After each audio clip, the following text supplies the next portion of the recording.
Okay, welcome everybody. We are letting people trickle in right now, and we have a lot signed up for today's first ISA End User Council Roundtable. So this is a new initiative for ISA.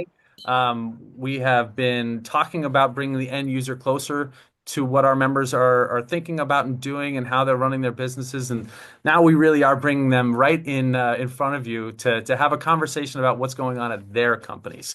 My name's Brendan Breen. I'm the CEO of ISA. If you don't know who I am, I'm joined by some lovely folks today I'd like to introduce briefly. So let's start with our end users. This is what I can see on my screen, so I'm going to go around the room. I'll start with Brian Frischella, who is the general manager of Moog. Yeah, I got it right. Moog. That's Sorry. right. You know Very good. what? You just told me about 3 seconds ago, and I already forgot. But No back worries. on track. We also have Chief Revenue Officer for BTX Precision, Jamie Getler. We have Kenny Williams, who's CEO of Phoenix. And we have Natasha Turner, who is the Director of Supply Chain for Major Tool. And we have Greta Pazak from Zern, who's their category manager. And to help us guide through this robust conversation we're going to have today, our chair and vice president from Fallon, Joyce Lansdale, is here to act as our facilitator. So, Joyce, thank you so much for doing this. Thank you for bringing this group together. And I'm going to turn it over to you and let you bring our audience through this. Are you ready to go?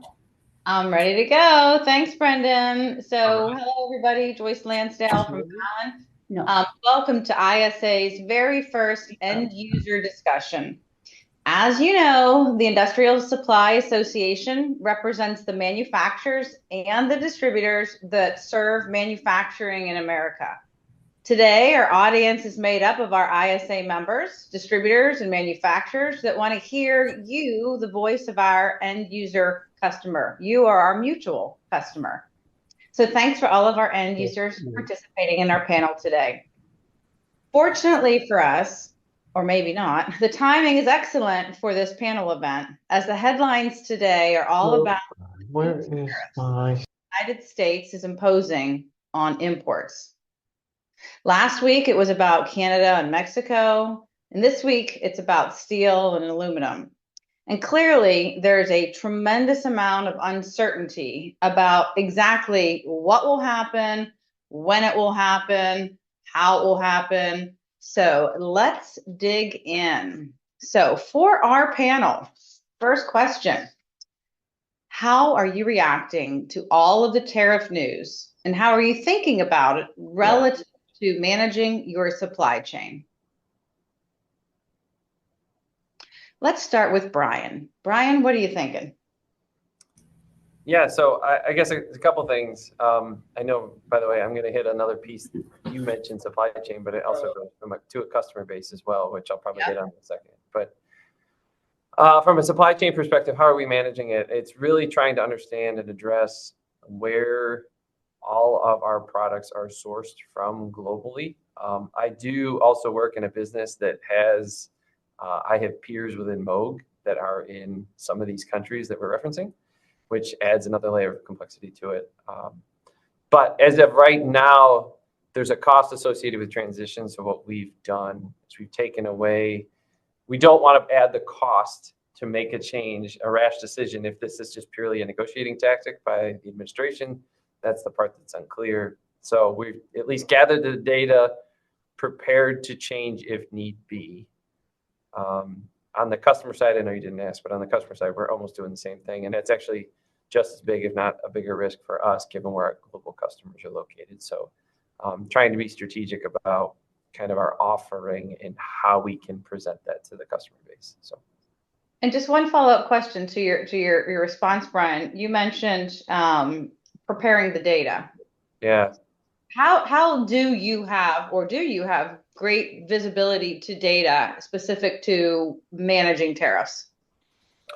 Yeah, it's not specific to managing tariffs. It's specific to supply location, right? So it's more of it's a geographic pull from our ERP system to understand where that is and then kind of the impact. So that's admittedly, that's just kind of background supply work that's not too difficult to pull. Good. All right. Jamie, same question. How are you reacting to all of this crazy tariff news? Yeah, I think we're going to have a whole bunch of yes ands. So what Brian said, and Brian's one of our customers, by the way. So it'll be important to think about it from both of those sides for me. But the way we're thinking about it right now is we're thinking about timing. Like, when is this going to happen? Because the moment tariffs are legislated or they're enacted, doesn't mean that they're going to happen right away. Because if aluminum, for instance, from Canada begins to be tariffed, and there's already supply in the States that was manufactured at a cheaper price, our hope is that it's still going to be sold at the less expensive price. When does that tariff actually start to work its way through the system? So there's a timing aspect to it. Of course, most companies of our size, Kenny's size, and Major Tool, Natasha's size, are not buying entire lot runs of material, right? We're buying from distributors in many cases.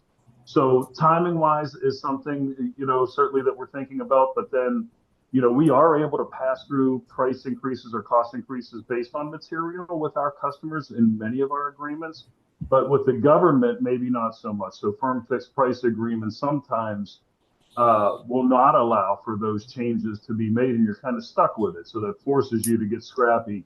So those are just a few of the things, Joyce, we're thinking about right now. So it's kind of ironic then, if the government who is imposing the tariffs won't allow for the addition of those increases to be present in their acquisition of products, that's going to be a little bit challenging. Yeah, I can understand it from both sides. Certainly not a political response, but I can understand it from both sides. If an F-35 costs what it costs and Lockheed is selling them for X amount of millions or billions of dollars, then having that thing increase that much just, doesn't fall within the budget standards. So it does force you to be aware. You sign these things knowing that these things can happen. It's not unprecedented. We've all seen what happened during COVID and post-COVID. So, we've signed up for these things. And, I think a lot of folks on this call probably know that I used to be on the distributor side. This is when, it's time to kind of step up and say, hey, how can we help you defray some costs here to make you as profitable as you can be? So, it's a team effort in that regard, Joyce. That's right. Thanks, Jamie. Kenny, your thoughts? Yeah, so to echo what my colleagues have said, definitely case-by-case basis, looking at it from the standpoint of the aerospace and defense industries, which is what we make parts for over at Phoenix Products. We are seeing prices increase on aluminum, especially over the last few weeks here. Obviously, when you go out to get a quote, you're dealing with time frames from the quoting companies, like 48 hours, 72 hours, whatever it might be, on being able to hold those prices. So one of the things that we've been trying to do more than anything is just broadening our supply chain and making sure that we do have a few different suppliers that we can go out to get quotes done and to see how competitive they are. So all of our aluminum, all of our steel obviously has to be American sourced, has to be American made, especially when we're talking about landing gear and things like that we make here over at Phoenix. But we have also a consumer side of our business as well, that we make some everyday carry tools and things like that. And so a lot of those distributors are trying to steer us towards cheaper metals that are coming actually in from out of the country, because they typically, those metals are cheaper than American made and American sourced. So we'll see how much the tariff raises prices overall. I think it might be make things a little more competitive on the U.S. Resources side, but we'll see. Our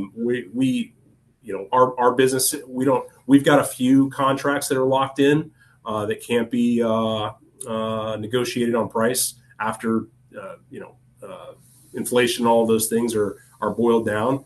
But most of our stuff, we're able to kind of look at the overall market and make choices based on who is the cheapest as a distributor for us. Just a curiosity, Kenny, as you're asking for quotes for aluminum over the last several days, have you seen a significant amount of fluctuation from quote A to quote B to quote C? It can be anywhere from 5 to 10% for sure, and a little bit even above that. So it's not it's not as if it's even across the board for and it depends on what they order in mass quantities as well, and what types of shapes and sizes that we're needing for our company. Yeah, the old FIFO LIFO is going to be an interesting topic of conversation going forward. Natasha, how are you reacting to all of this tariff excitement? So more of the same. So right now, kind of gathering data. It's pretty easy to look at the stuff where we have direct spend and we know, okay, can we start pulling in dates for things we already have on order? But more of the things that are coming through the distributors, trying to understand really when is that price going to impact us, that increase, kind of like Jamie was saying, just understanding when is this really going to start impacting us and making sure that we have just, dual sources set up. We don't have anything single source. So just trying to plan ahead to mitigate it as much as possible. Yeah, it seems like that's pretty much what we're all going to have to do for a bit here. Think about it, plan for it. Option B. One thing I will say is that we've really been looking at how we not source the material, but from a time frame perspective. So you talk about FIFO and LIFO, things like that, of making sure that kind of just in time when it comes to materials, right? So I think we all realize the world is based around credit terms and things like that, and making sure that 30 net 30 and all of those things are baked in there. But making one user or 40 or however many days at a time, we want it to be, if we can, 10 days, right? So that we're not incurring that additional cost, so that our cash flow isn't being tied up in materials. And as we all know on this call, manufacturing dates can slip. We run into all kinds of different challenges, tools, and things like that too. So really trying to reduce the time that material is actually in our warehouse and facility prior to actually going on a machine and being manufactured. Yeah, inventory management, inventory rotation is going to be extremely important going forward. Greta? Oh, yes. Just one comment, because I was hearing Kenny talk and it made me think of something. So, I mean, there's also different end use for the different manufacturers on this call, right? So, yeah. Kenny made a comment that a lot of his is kind of sold to, for DoD purposes, right? So your customer base is domestic. I have a different problem set, whereas I'm in an industrial business where a lot of my customer base is global. So it's more cost conscious. I'm not saying Kenny's isn't, but just for the sake of the discussion, ours is more cost conscious. So we were looking at sending stuff to other low cost countries. If we do that and it comes back in, you actually add a tariff on it. That makes it more costly. So it helps keep the manufacturing jobs per se in the US, but then we become less competitive globally compared to our global competition. So it's very much this formula, if you will, depending upon the market in which you play.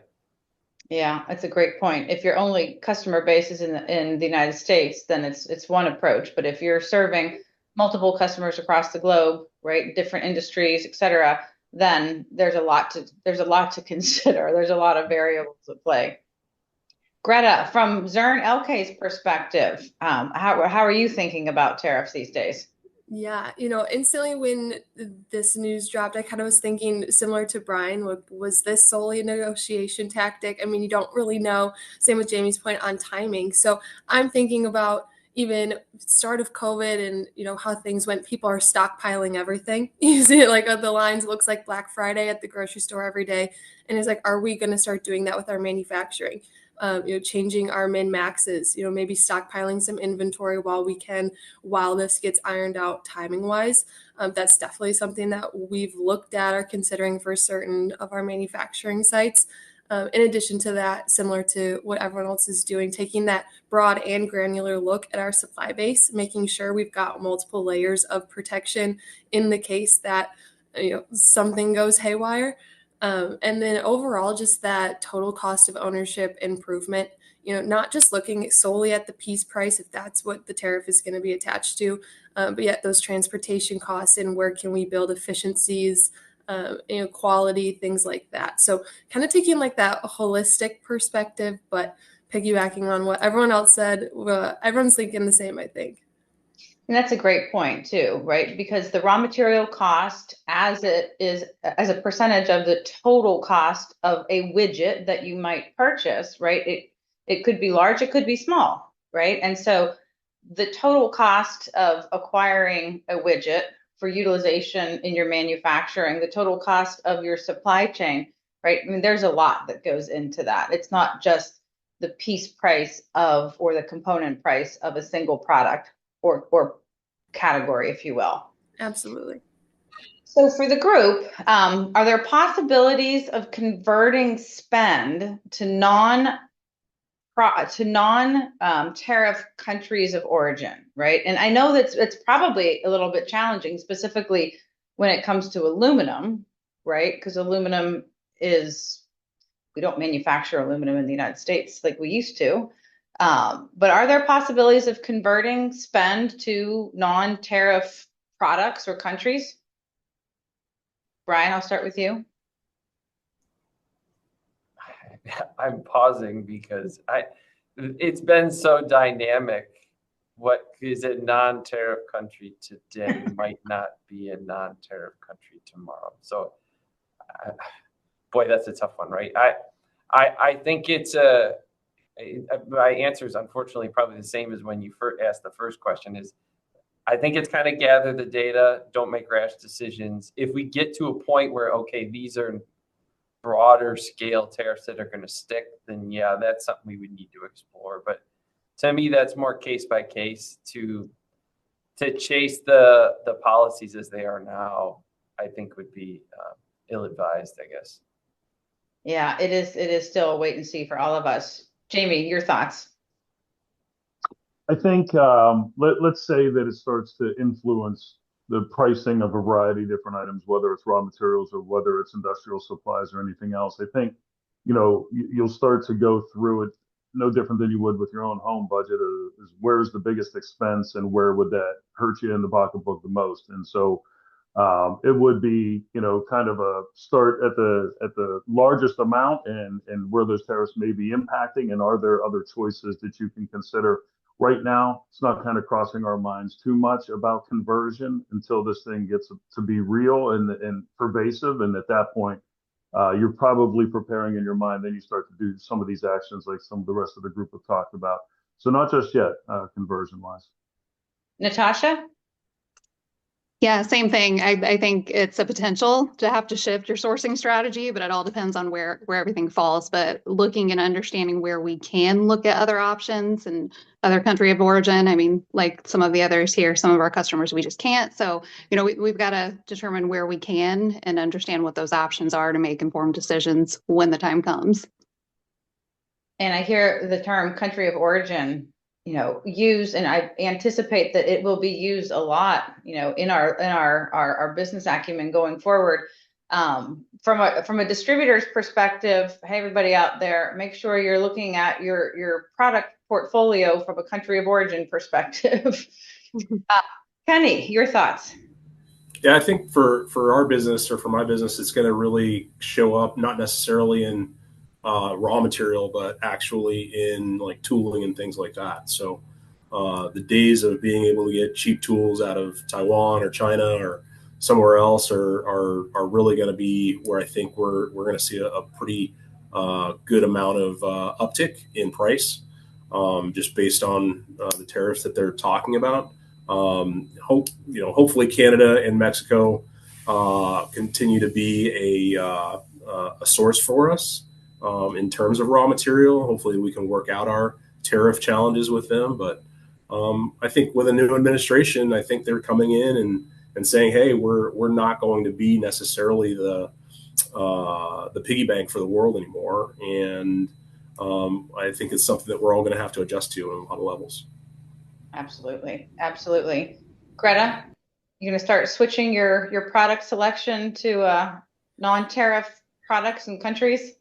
At this point, I mean, it's been an idea in air. I don't think it's anything that Zern LK will be focusing on until it gets to the point that that's absolutely necessary. I mean, we've been looking at that for probably the past couple of years, taking a hard look at where are we getting our products from? Is that exactly where we want them from? It's been a conversation now, but any drastic rash switch is going to come when something super severe happens, is my guess. Yeah, I think that we're all waiting.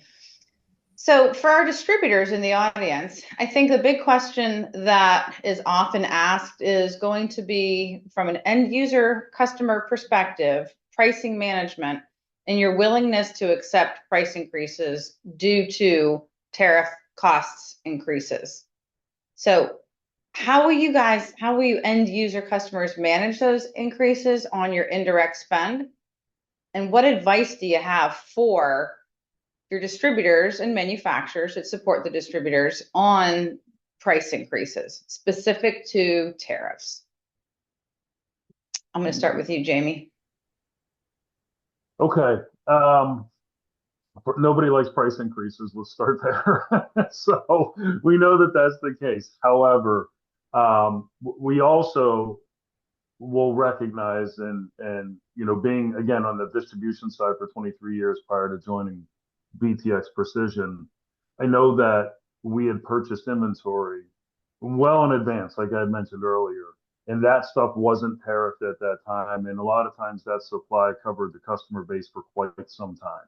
So the expectation is like, hey, just because the T word is out there right now, tariff, doesn't mean tomorrow start raising prices 25% because you didn't buy it 25% more expensively unless you had a direct ship it. So, I think how long it'll take to start to work itself into facilities and out of inventories, that's when those things will start to happen. We'll all be dealing with those things at that time. And so we're not going to ever say, bring me all the price increases. We're never going to say that. However, we'll be understanding at the same time, but it may be a function of how understanding our customers are too, right? If none of my customers are accepting it and I can't get out from under it and I can't negotiate, then I might be a little bit, stronger, armed when it comes to negotiating indirect supplies. It's kind of a wait and see, but that's kind of what I'm thinking about right now, Joyce. Yeah. Yeah. And hey, to our manufacturers to manufacture the stuff that we sell to our end users, keep that in mind, right? we can't all eat it. Brian, how are you thinking about this? Yeah, a lot similar to Jamie. I guess the other piece of this is for me is we typically will see that if a price increase comes through, I mean, I think the behavior, especially with tariffs out there, might be a stronger reaction to go get secondary, third quotes where we may not have previously received those. We might not have ever had the push to go do that, but given some of the increases, I mean, 25% is a significant figure, right? And so that would force you to change your behaviors. I think that's as best you can. You try to insulate your customers from that. So that would be, I think, the reaction. So a little bit more labor on the supply side of trying to understand kind of where the economics fall there. Yeah, Kenny, your thoughts? For me, it's really just about having multiple providers, multiple resources for where we can get things from. As far as quoting and what we do, we are actively right now looking at our supply chain, trying to negotiate better terms, and just getting more efficient really in how we deal with our suppliers. So we put in a ERP system not too long ago that really is going to help us become more efficient when it comes to the supply chain, purchase orders, how many vendors we have, and who wants to really play ball with us as a manufacturer, right, and be a partner. That's really what I'm looking for more than anything. I can deal with the 5-8% increases in price. I'm not too concerned about that because I obviously when we negotiate and when we quote a part, like that's all built into it, the materials themselves. So so we're really focused on supplier partnerships really at this point. Natasha, price increases, your thoughts? So I'm thinking really the transparent communication is going to be the critical piece to that. So understanding, not just accepting we have this increase, what is really driving it and coming together to come up with solutions and alternate options where we can. So that communication is going to be key. Agree. Greta, your thoughts? Well, you said I could speak to the distributors, so I'm just going to say don't approach me with a price increase. No, I'm just kidding. Of course, that it's going to come with the territory as we get into this. In specifically in my current experience, I don't feel like Zern LK and the company I was at previously ever recovered from the heightened prices from COVID. Like very transparently, I've been able to approach many suppliers recently and just say, hey, this looks a little bit off, and are seeing significant price decreases solely on, I just don't think it was ever caught up. So I am going to be very leery of price increases coming, just like Natasha said, like what is the driver? How can we calculate that and make sure that it does make sense? Of course, we're understanding, with this out of our control tariff, if it does go through, then then that makes sense. But at the same time, I don't think there was ever a proper level set from what I've seen in my space. My very first boss in this industry always said that prices are rigid on the downside, right? It just takes forever for a new level, a water level to establish itself. So yeah, I'm with you. Brendan, anything else that you want to ask the team as it relates to tariffs specifically? Sure. I mean, so it's been an active day today for sure, with a lot of calls coming in from our members around steel and aluminum and what kind of the likelihood. And so I've been spending a little bit more time on the GR side, the government relations side, with our partners at NAW. And I think, there's a lot of guesswork that's going into, will this stick? Is it posturing? Is it window dressing? Contingency plans right now, from what I'm hearing, are mostly short-term, creating nimbleness right now so that you can continue to operate. Do you think that there's anything that is happening right now that's going to establish a more long-term trend? Like you mentioned that you've been having conversations for a couple of years around some of these topics. Is this going to maybe force some of those things to come up and say, hey, instead of blocking and tackling, maybe we're playing the wrong game? So I'll leave that open for anybody, but there's so many contingency plans that are being built around the what if scenarios, and that's the smart thing to do. But it's the long term that has me a little bit more concerned. Does this dramatically shift the way that our supply chain needs to operate to continue to serve you? So I'll let you go first, Jamie, since you're my friendly face here.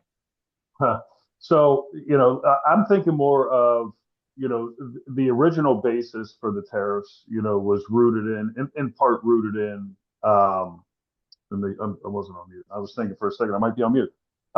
Trade imbalance, right? And so let's say that plays itself out and it starts to even the playing field in its own way, that suddenly domestic manufacturing becomes cost competitive, although there's going to be price increases. Let's recognize that that's the case, but it becomes competitive with foreign countries. Well, suddenly then we become more self-sufficient from a supply chain perspective, from a homeland security perspective. Jobs are created, communities are invested. There's a lot of really good things that tariffs can create. So we're pissed right now about aluminum prices and steel. Yes, I get it. However, the long game is telling us that this could be very fruitful for the country if these things play out. It's just a matter of making sure that we can manage these price increases and cost increases, whether it's my company or whether it's me as a civilian going to the grocery store, is the way I'm thinking about it, Brendan. Yeah. So how about, and I'll let somebody else go. How about, Joyce's original questions of shifting your supply base if you're importing to more onshoring, or even if you have manufacturing facilities in other parts of the country, are you thinking of moving those inward? And is there a little bit more meat on the bone of that conversation today than there was, let's say, 3 weeks ago? Maybe Natasha, is that being talked about at your company? So I would just have to say, like with us, we're just kind of looking at the supply chain risk management piece. So it's for us to understand, what can we make sure we have dual sources for. You have some that's directed customer buy that you do not have the option to resource, but maybe the customers are going to now have to look at that and be a little more flexible with where they're directing some of these buys. So it's just really focusing on more of the same, our supply chain risk management and understanding where we have potential risk and how we mitigate that. Maybe we need to call Alcoa and see if they're planning on smelting aluminum in the United States again. I think the Frederick, Maryland folks might be excited to hear that they're going to unsleep that plant one day. I had that in my notes, Joyce, is that it could really ramp up production here in the U.S. of that, but that energy complications and things like that have to fall into place. But that'd be a good problem. I guess one comment is just kind of blending a couple of these conversations together. So the thing, and we haven't I guess I'm answering two here. So Brandon, answering yours, I don't know that this is something we've talked about internally here because of all this, all the tariffs or the change in the past couple of weeks. But I think the thing we need to keep in mind is kind of to Jamie's comment of this could really be a good thing in the longer term, and it provides a forcing function, right? So you're going to bring work to the United States that may be internationally produced now. But if you do that, then we ultimately, as U.S. manufacturers, need to be more cost conscious or compete at a cost point. So then what does that do for you? We can't, minimum wages keep going up, things like that. So now you're going to have to figure out how to do more with less. This is a kind of a long-winded answer to it. Might drive to more automation, more things where you're taking away the human interface of it all, and you're managing your costs differently based on the labor pool, not necessarily some of the supplied components. So I think that's a longer term forcing function that this may result in. We were going there slowly anyways. This might get us there faster. Makes sense. Makes great sense. Anybody else comment? I just think it's a nice segue. I know where the second part of this is going, and it's a lot to do with productivity and automation and so on. So I'm waiting for you, Brendan, to take advantage of that segue, Brian. I teed it up perfect. You did, Brian. You did. So just a real quick note, just for everyone who's listening, if you do have questions for the end users, type them into the chat window. I'll be happy to read them for our end users and get the word out to them. So please use the chat window to ask questions. Okay, guys? All right, back to you, Joyce. So let's switch gear and talk about the war on talent, right? So before tariffs dominated the headlines, skilled labor availability was the big thing that kept many of our customers up at night. So specific to labor, what are the most significant impacts to your business and how are you addressing it? Brian, Jamie, Kenny, I know that you guys are manufacturing. Kenny, why don't you jump on this one first? You're ready for it.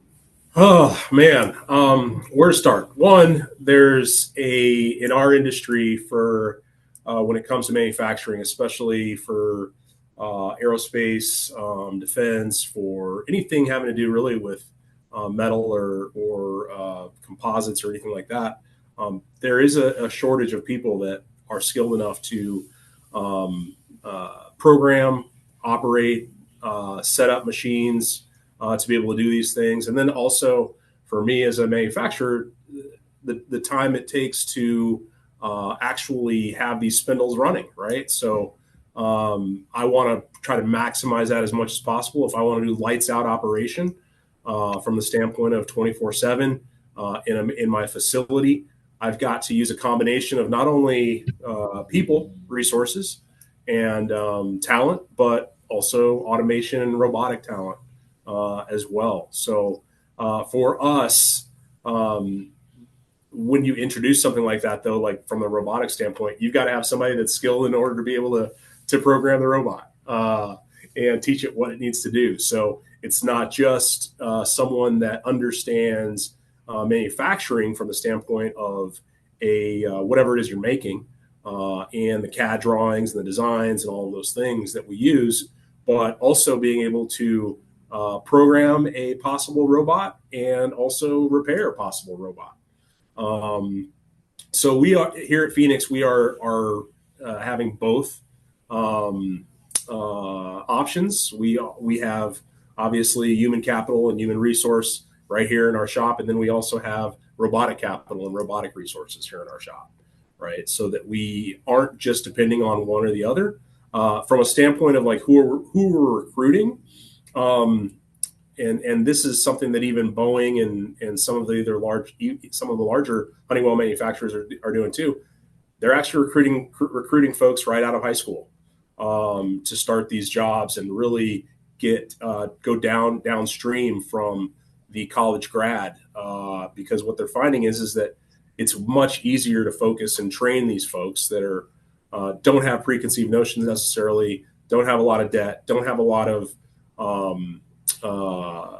salary needs necessarily to work in a shop like ours. I know that's probably not what you want to hear from a talent perspective, but we're not the only ones doing it. Like I said, the larger guys are doing it too on a scale that I don't think they've done in 20 years. So, and then you deal with the aging out of the population for also in the machine shops that are being ran, and how does that look too? So how do you replace them? So there's a lot of challenges in this front.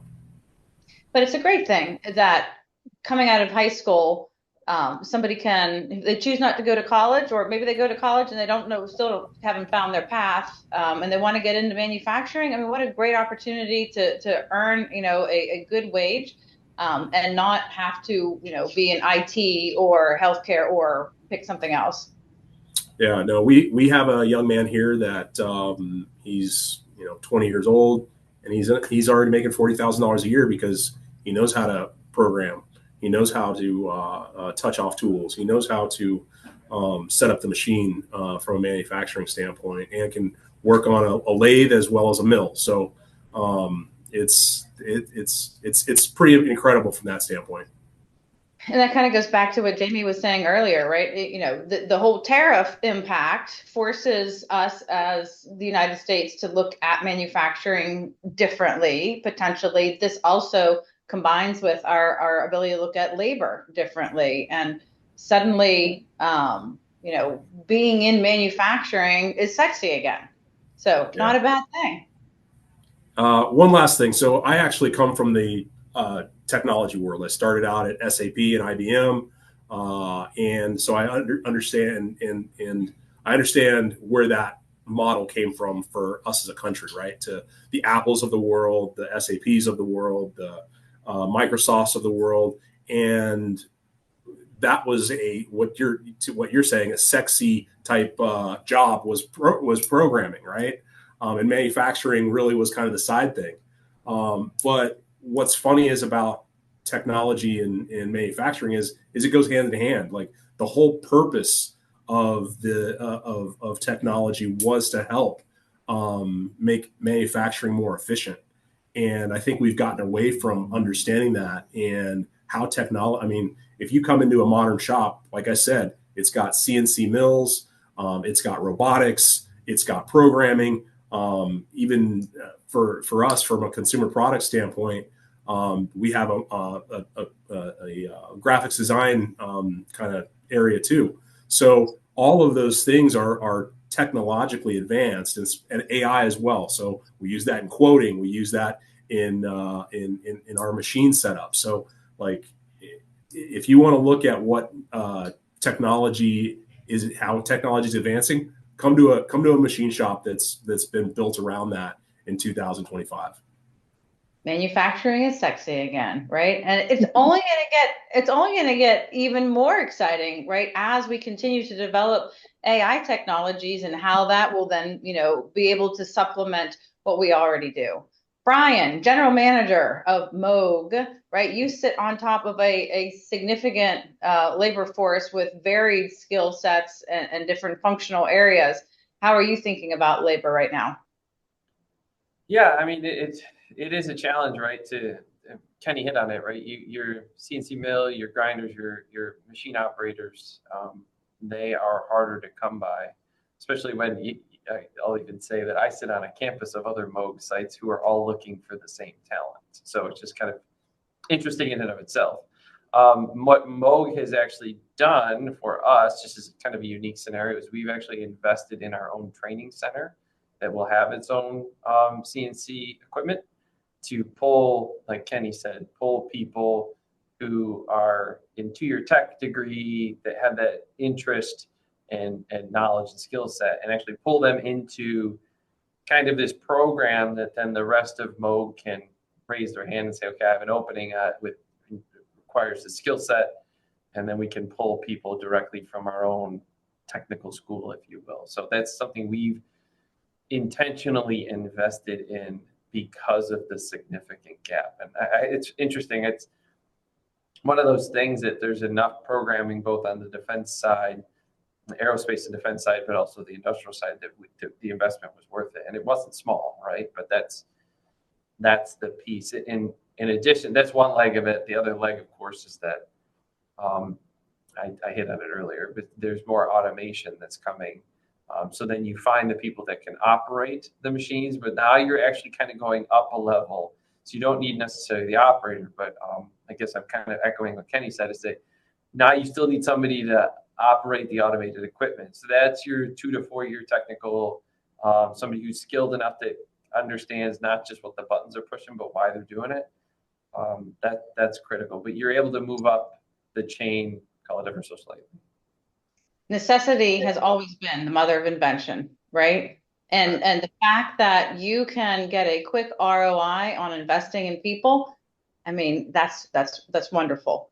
Natasha, maybe not as big as Moog, but similar challenges, I'm guessing, that Kenny described. How are you facing and managing these labor challenges? So very similar. And I have to say there's so much value in engaging the next generation, and Major Tool has done the same. So we have the welding trainee classes, we have the machining labs, and I have an 18-year-old son that's at Major Tool now in the welding trainee class. And it is fantastic to see how excited he is to learn there. So just giving the next generation the opportunity to understand what manufacturing has to offer is the key. We're going to be hosting Manufacturing Day on the 19th and 20th of this month. And I think that is one of the biggest investments that, if you can make it, it's the best thing to do is just let them see it in person, see how many different options and opportunities there are in manufacturing. So definitely taking that route, as well as also investing in automation.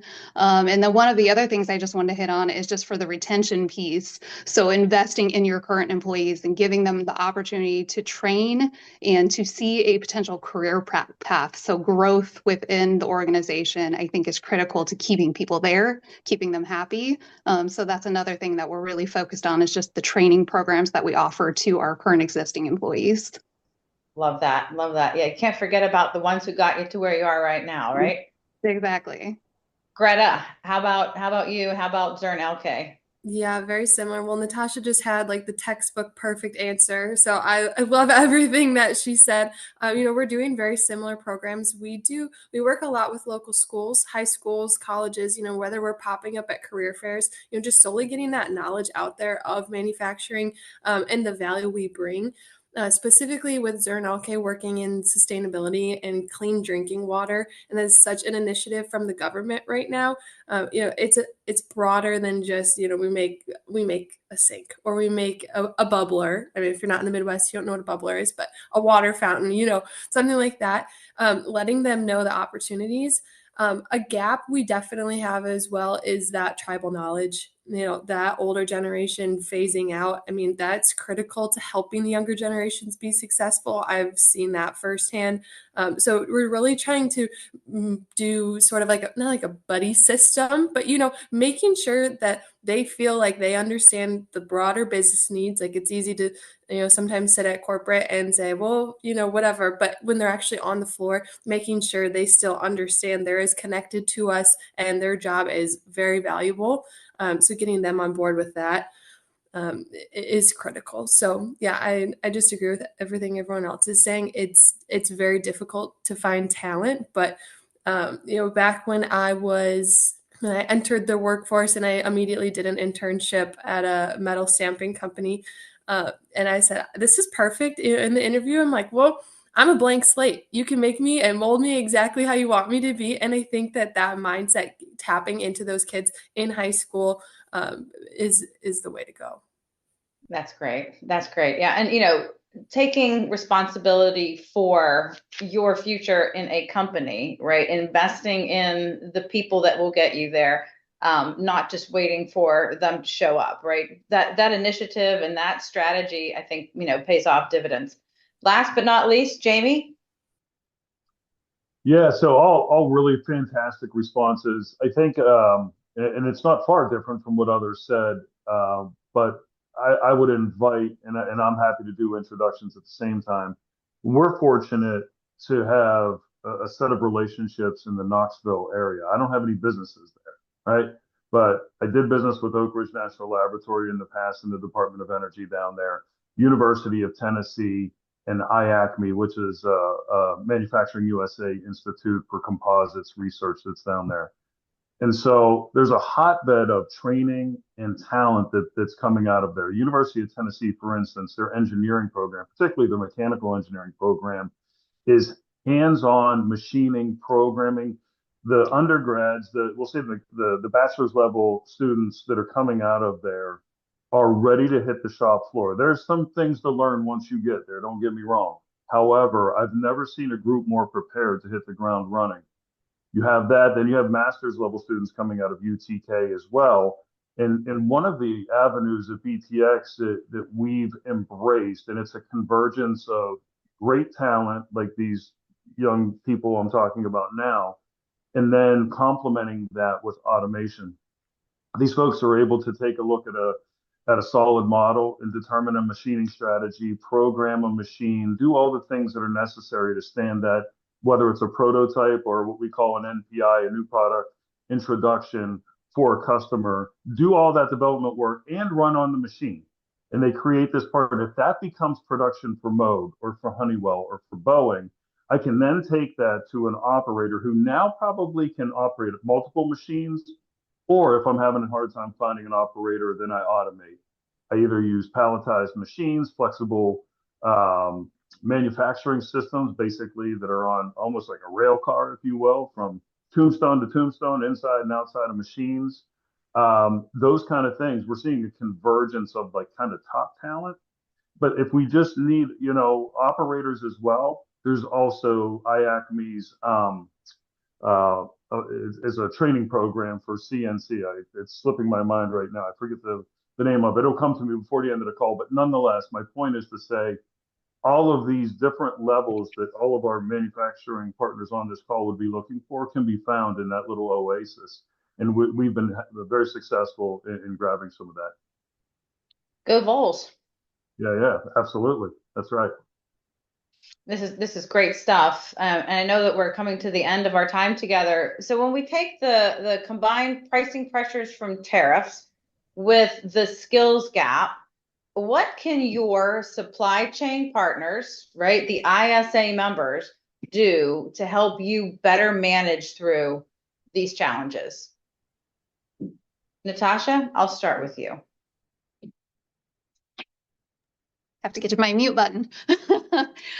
So I think I'm going to just kind of tag back on a little bit of what we were talking before, just, transparent communication, making sure that, we're on the same page. We understand the end game. I know, one of our current partners offering the consignment, always coming up with different ideas, how they can better service us and how we can be more efficient together. So I know someone said earlier, we are truly looking for supply chain partners. We want partners to help us be successful. We plan to continue to grow, and we need suppliers that are going to help support that growth.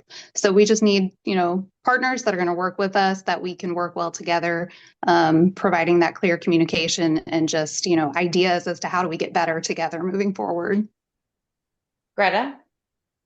Yeah, very similarly, VMI is really hot for us right now. Having the supplier come in, manage, ask who's actually on the floor, hey, how can we assist you, in building that supplier relationship from that inventory and being actually on site.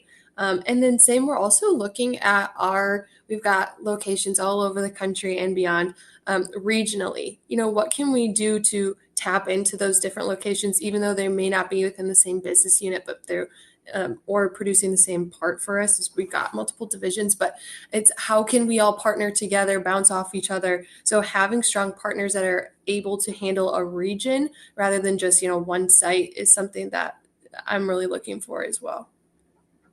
Kenny, what kind of advice do you give to your supply chain partners on how do we help you better? The biggest thing I would say is just be nimble like we are. When things go south or go awry, we've got to be able to change on a dime, and service our customers as much as we possibly can, right? So we have to have that same mentality on our side as a manufacturer. If something needs to be changed on for our customer, like we've got to try to accommodate as best we can. That's not to say that we're going to be able to do it all the time, but when it comes to meeting deadlines and trying not to scrap parts and things like that, those are some of the concerns that we have, and partners that are going to help us do that are going to have that same type of mind frame. Yeah, flexibility, ability to react quickly, no doubt. Brian, your advice. Yeah, I think I'm tying all these together, but you heard supply chain partners, VMI, being nimble. I think these all kind of play into, okay, some of the costs are going up. So some of those we can't control, but what we can control is potentially something else, which in this case would be lead time and cash flow. I think that's what you're hearing across the board here. Yeah. And that's as best you can control our costs. If you can't, cash is king. How do we navigate that? And that's what you're hearing. I'm just summarizing, but that was going to be my message anyways, but it seems to be mirrored by my peers here. Yeah, and we're not going to talk about it today here, but there is the end user compass that you can go look at on the ISA website that might pull all of these elements of advice for our membership together. Jamie, last thoughts. Okay. First of all, it was America's Cutting Edge. I apologize for not remembering that earlier. That's the name of the training program. It's a free online CNC training that has been very successful in piquing the interest of talent. And there's folks that take that from across the country, by the way. It's an online thing. So that's a little plug for them. Brian said cash is king. I agree, absolutely. Help in that regard is important. I think also understanding what are the end game, the motivating factors for any of the folks that the colleagues I have on the call, whether it's Natasha or Greta, Kenny or Brian, is that our companies want to grow. We want to grow our sales and our footprint every year, right? We want to improve our profitability and be as competitive as we can, but be as profitable as we can. And we need to be as productive as we possibly can, getting the most out of our people and our machines that we have. And if we do those things, we're going to be extremely successful. Every one of the channel partners that are part of ISA have things that can help us do those three things. And so I would say, what are those things? Bring those proactively to the leadership teams at your customers, outline how it can influence those macro level results that we're all looking for. And I would say, return on investment or models that show in real dollars and cents how things can play out. If you implement this cobot in this environment, you'll likely earn an extra $120,000 worth of profit had you not done it, or whatever the case might be. Those things are worth their weight in gold. So as I would say, is focus on what are the end game and the outcomes each of these businesses are looking to achieve. And a lot of times they're pretty synonymous no matter where you go. Amen. Amen. Brendan, any last thoughts or comments or questions? So I think that we had a riveting conversation here that had people tuning in, and I saw a lot of heads down and notes being taken. So I think that job well done, everybody. One quick note just to plug, some of the people on the call here will be joining us live in person at ISA 25 on Tuesday, April 1st at 8 a.m. in the morning as part of our second general session of that event. So big thank you to them for attending, but it'll be a couple more end users joining us and new topics. So there's lots more we can talk about here. This was just 2 topics we dove into. I can't wait to see what you guys come back with next time. Yeah, and if we've got some folks that are on the line that haven't registered yet, there's still time. ISA 2025, Nashville. It's going to be great. It is definitely going to be a good one. But with that, guys, I want to thank Joyce as did a great job facilitating the conversation, and thank you to our end users who, with the lead up to all this, we did some prep, we did some discussions around what topics are really moving the needle, and certainly we were able to adjust at the last minute to incorporate some of this tariff conversation. But really, thank you so much, and thank you all for tuning in. For those of you who want to refer back to this, we did record this, and we'll make it available on the ISA website, and we'll also email you a copy of it once we get it posted there. But tune back in. We're doing this every quarter. You had the opportunity when you signed up for this one to sign up for all 4. If you didn't, fear not, we will be communicating that with the recording as well, so you can hop back in the next virtual roundtable. But that's all we have for today. Again, big thank you to everybody, and you all have a wonderful week, and we'll see you soon. Thanks, everyone. Thanks, everybody. Thank you. Take care.